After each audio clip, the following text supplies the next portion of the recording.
O Ministério Público da Venezuela anunciou que vai pedir a prisão do presidente argentino Javier Milei. A notícia é destaque no site da CNN.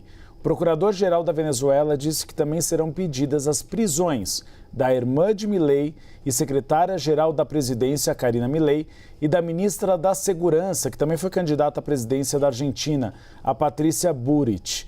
A Venezuela acusa o governo de Milei de roubar um avião de carga de uma estatal venezuelana que estava na Argentina. O Boeing 747 foi repassado para os Estados Unidos e destruído em fevereiro deste ano. A ministra das Relações Exteriores da Argentina classificou o pedido de prisão como covarde e disse que o governo argentino não tem medo de Nicolás Maduro. Não sei como iriam prender, só se Milei pisar na Venezuela, o que ele não pretende fazer. E o Parlamento Europeu reconheceu hoje o Edmundo Gonçalves como presidente eleito da Venezuela. A resolução recebeu 309 votos a favor, depois de ser apresentada pelo Partido Popular Europeu. A medida também reconhece Maria Corina Machado como líder das forças democráticas na Venezuela. O parlamento pede que todos os países integrantes do bloco também reconheçam o opositor. A resolução, no entanto, não é vinculativa, ou seja, não há como garantir o cumprimento. Claro, porque a gente está falando da União Europeia e da Venezuela. Gonçalves agradeceu ao Parlamento Europeu e disse que não está sozinho. O Conselho Nacional Eleitoral e o Tribunal Supremo da Venezuela confirmaram a vitória de Nicolás Maduro nas eleições presidenciais de julho. O resultado, no entanto, é contestado por vários países ao redor do mundo. Vamos continuar falando do Gonçalves. O opositor venezuelano disse que foi forçado a assinar uma carta reconhecendo a vitória de Nicolás Maduro nas eleições. Eu explico. Gonçalves publicou um vídeo em que relatou que, para poder deixar a Venezuela, a gente lembra, ele se exilou na Espanha, ele teve de assinar esse documento. O termo acatava a decisão do Supremo Tribunal do país, que ratificou a vitória de Maduro nas eleições de julho. O opositor declarou que ou assinava o documento ou enfrentaria as consequências, ou seja, a possibilidade de prisão. Gonçalves descreveu esse momento como horas muito tensas de coação, chantagem e pressões. Ele, que no vídeo se define como presidente eleito, disse que o documento não tem valor porque foi assinado sob chantagem. Vamos voltar a falar da tensão no Oriente Médio, porque temendo uma escalada do conflito, o chefe da diplomacia dos Estados Unidos pediu calma em meio a ataques de Israel no Líbano. O chefe do Hezbollah afirmou que as ações israelenses envolvendo os pagers e os walkie-talkies que explodiram são comparáveis a uma declaração de guerra. Mariana Janjacomo, diretamente dos Estados Unidos, boa tarde. Mudou completamente o patamar. Antes eram ataques focados em grupos extremistas. Hamas, Hezbollah, Houthis. Agora não, é uma ameaça de uma guerra entre dois países, Líbano e Israel. E claro, a comunidade internacional está apavorada. Pois é, está apavorada, Uribe. Boa tarde a todos. A ONU emitiu um comunicado agora há pouco dizendo que esses ataques das explosões dos pagers e dos walkie-talkies representam graves violações da lei humanitária internacional. Porque a gente lembra que não só os integrantes do Hezbollah foram feridos, foram mortos, mas também civis, pessoas que não tinham nada a ver com essa história, estavam andando na rua e aí viram aquelas explosões e foram atingidas também. Então, a ONU emitiu esse comunicado agora falando sobre violação da lei internacional e o secretário de Estado americano, Antony Blinken, também pediu calma principalmente com relação a esse cenário no Líbano. Disse que um cessar-fogo para o conflito em Gaza ainda é possível e ainda é necessário. Mas como você disse, Uribe, a gente viu realmente uma escalada, uma piora da situação muito grande, Agora não se fala mais só em guerra de Israel, do Hamas, em conflito na faixa de Gaza. A gente está falando de um conflito que está se espalhando por outras áreas e as declarações dos governos estão ficando mais ameaçadoras, Cada vez vez mais graves. Então a gente teve também a fala do ministro de Defesa de Israel, Yoav Gallant, dizendo que Israel vai continuar atacando os alvos do Hezbollah no Líbano. Então ele já falou, né, que o centro gravitacional, foi o termo que ele usou, ou seja, o centro mesmo da guerra agora foi para o norte de Israel, ou seja, fazendo referência ali à fronteira com o Líbano. E isso traz a preocupação, sim, de uma guerra entre países. A gente sabe que o Hezbollah é um grupo apoiado pelo Irã, o Irã é o principal financiador do Hezbollah, então existe muito esse risco, existe esse temor de uma entrada do Irã. O que isso significaria? O Hezbollah é um grupo com um poder muito forte, então a gente não está falando de qualquer conflito, de um conflito. A gente está falando de um conflito grave, né? Então, da possibilidade de um conflito muito grave. Então, por isso, a comunidade internacional apavorada, com a diplomacia tentando fazer esse trabalho, mas até agora sem conseguir muitos frutos, né? Porque a gente vê a piora dessa situação, na verdade. E hoje, Israel lançou outros ataques aéreos contra o território do Líbano. Israel, que é importante lembrar também, não assume a responsabilidade pelos ataques de pagers e walkie-talkies, apesar de fontes apontarem que sim, Israel esteve por trás desses ataques, e apesar de todas essas declarações, como eu disse, cada vez mais ameaçadoras do exército israelense, Uribe. Agora a gente tem que acompanhar de perto essa situação, porque pode ser um conflito entre dois países e isso pode envolver o mundo inteiro. Mariana Jangiacomo, obrigado pelas informações. A gente vai voltar para o Brasil, porque teve uma outra situação que diminuiu um pouco de pressão nas últimas horas. A gente trouxe a informação mais cedo do Caio Junqueira de que a Rede X decidiu indicar um representante legal no Brasil. Essa era uma das condicionantes para a Rede X voltar a funcionar por aqui. E o ministro Alexandre de Moraes, agora há pouco, intimou os advogados que dizem representar o X, o antigo Twitter aqui no Brasil, a comprovar o representante legal da empresa. O ministro escreveu, vamos mostrar a decisão do ministro, a intimação. Determina a intimação dos advogados que subscrevem a petição para que comprovem, no prazo de 24 horas, a regularidade e validade da representação legal da empresa X Brasil, com comprovação documental da respectiva junta comercial da regular constituição da empresa. Por quê? Só um adendo aqui na explicação. A gente fala isso porque o ministro Alexandre de Moraes, ele indica que quando Elon Musk retirou os representantes do X no Brasil, a empresa não existe mais. Só tinha um corpo jurídico que representava a empresa, mas fisicamente não existe mais. Então o que ele está pedindo? Não adianta o X indicar um representante, tem que indicar como se fosse a recriação da empresa no Brasil. Ou seja, tem que ir na junta comercial, registrar a empresa, registrar o local físico, a sede da empresa e aí sim ser o representante legal. Essa é uma pendência, como eu disse, para que o X volte a operar no Brasil.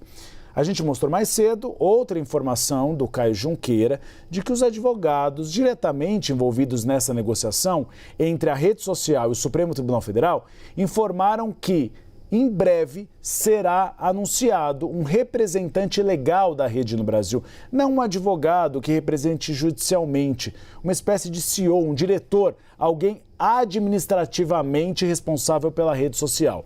Essa fonte disse ao Caio Junqueira que o nome já está escolhido, só vai ser anunciado. São basicamente duas decisões que precisam ser cumpridas. Uma delas já foi. A gente lembra, tinham as multas a serem pagas porque a rede social não tirou do ar aqueles perfis de pessoas investigadas pela Suprema Corte. Essas multas foram pagas porque os recursos que tinham sido congelados do Starlink e da X acabaram sendo utilizados para o pagamento das multas. 2 pontos agora. Representante legal, que essa é uma questão que a Rede X pretende anunciar agora nas próximas horas, e também o bloqueio dos perfis. O Caio Junqueira trouxe uma informação importante de que muitos dos perfis foram bloqueados da madrugada de ontem para hoje. Mas fontes do Supremo Tribunal Federal me informam que nem todos foram bloqueados. Então é necessário bloquear todos, constituir a empresa novamente no Brasil, para que o ministro Alexandre de Moraes acabe permitindo que a Rede X volte a operar no Brasil e que finalmente a gente tenha acesso a essa rede social. A gente mostrou mais cedo aqui que a rede social decidiu cumprir as decisões, então, do ministro Alexandre de Moraes para voltar a atuar no Brasil. Segundo advogados que representam a rede, a equipe de defesa relatou, então, que o corpo jurídico do empresário Elon Musk nos Estados Unidos foi convencido de que precisa cumprir as decisões judiciais para que ela volte a funcionar aqui no Brasil. Então não adianta também criar uma briga política em relação a esse assunto. Tem de ter algum tipo de acordo. O Caio Junqueira, então, trouxe essa informação de que o Musk concordou e alguns perfis já foram bloqueados, nem todos. É isso que estão esperando nesse momento. E aí eu fui conversar com a Suprema Corte, entender como eles veem esse episódio. Eles são muito claros e essa decisão última do ministro Alexandre de Moraes evidencia isso. O que diz a Suprema Corte? Que só haverá avanço nesse diálogo para tentar retomar o X no Brasil se for constituído de fato um representante administrativo. Não adianta ser um advogado que represente juridicamente. É a empresa voltar a funcionar, ter o local físico, estar registrado na junta comercial. A avaliação da Suprema Corte é de que não adianta você ter essa espécie de corpo jurídico sem um representante administrativo. E aí as negociações agora são nesse sentido. O que o Caio Junqueira traz, que nas próximas horas é possível que haja, então, a indicação desse representante legal. O ministro Alexandre de Moraes deu um prazo de 24 horas. Então, o nome anunciado, se vai à junta comercial, se registra esse nome e aí sim você consegue colocar um escritório, por exemplo, para o funcionamento da Rede X. Por que um escritório? Porque o que tinha foi desfeito. O escritório que tinha aqui no Brasil foi desfeito com a retirada desse grupo. A gente tem nosso corpo de análise para olhar esse cenário. Vem para cá, Luísa Martins. Luísa, o ministro Nunes Marques deve aguardar os próximos passos de Elon Musk, então, antes de proferir a decisão sobre o bloqueio do X no Brasil, saber se vai ter um acordo ou não. Uribe, a gente lembra que depois que o ministro Alexandre ele deu a ordem de bloqueio devido a esses 3 pontos que Musk não vinha cumprindo, né, o pagamento das multas, a ordem de bloqueio de alguns perfis e também a indicação de um representante legal, tanto o Partido Novo quanto o Conselho Federal da Ordem dos Advogados do Brasil entraram com ações, né, no Supremo para questionar essa decisão do ministro Alexandre, que até já havia sido referendada pela primeira turma ali do Supremo Tribunal Federal. Essas 2 ações, elas foram sorteadas para a relatoria do ministro Nunes Marques.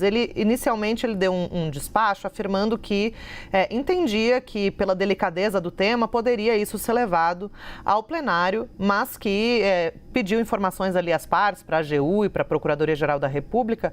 E aí agora, com essa espécie de com esses sinais, né, de que o Elon Musk pode vir a cumprir essas outras pendências, o ministro Nunes Marques vai realmente esperar para ver quais serão os próximos passos antes de decidir se arquiva a petição ou se leva realmente a julgamento. Obrigado, Luísa Martins. Na sequência do Bastidor CNN, você sabe, tem o CNN 360. E entre os destaques de hoje está a reunião do ministro da Casa Civil, Rui Costa, que acontece nesse momento, com os governadores para tratar do combate às queimadas. O que a gente pode esperar dessa reunião, Yuri? Pois é, Uribe, vamos ver primeiro, né, o que vai ser apresentado tanto pelos governadores em termos de demandas nos seus respectivos estados. A gente tem representantes da região amazônica, da região do Pantanal, para citar 2 dos biomas que mais sofrem com as queimadas, mas também daí do Cerrado, na região centro-oeste. O que esses governadores vão pedir do governo federal e o que o governo federal vai apresentar para o enfrentamento dessa situação das queimadas. Uma tentativa de dividir ônus nessa crise ambiental.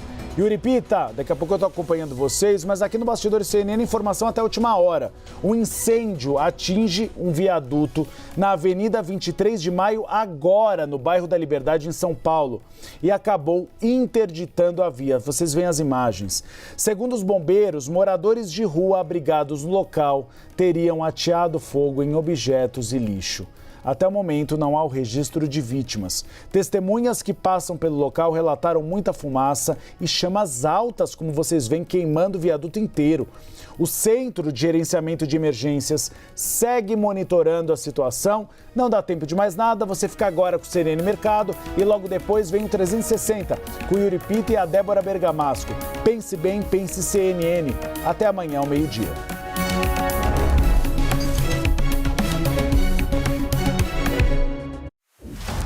Pense bem. Pense CNN. CNN Mercado. Apoio Bradesco. Empréstimo, consórcio, investimentos e muito mais. Tudo pelo web.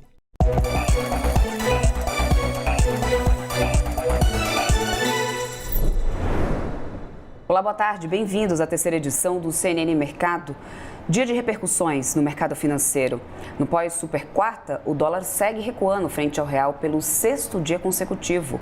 Isso porque os investidores repercutem o aumento do diferencial dos juros brasileiros e americanos após o corte pelo Fed e a alta promovida pelo Copom.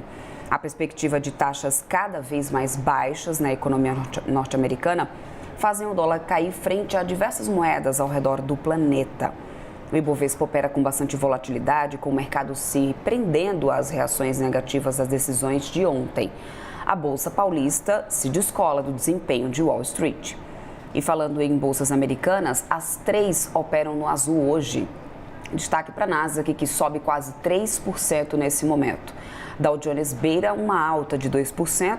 E S&P cresce 1,90%, após atingir mais um recorde intradia.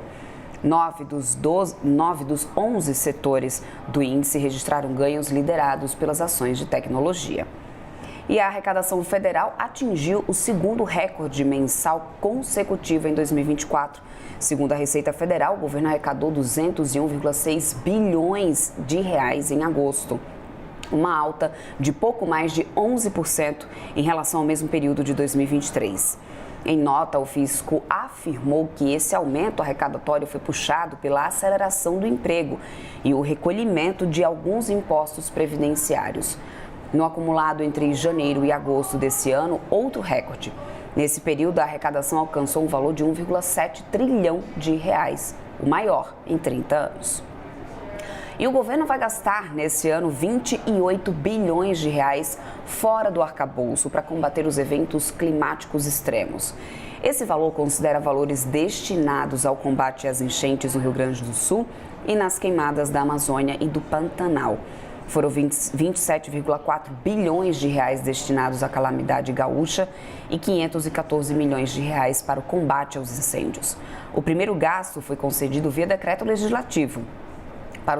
Para o segundo, por meio de uma decisão do ministro Flávio Dino. E economistas procurados pela CNN afirmam que essa saída foi procurada porque o governo pode encontrar dificuldades em fechar o tão sonhado déficit zero.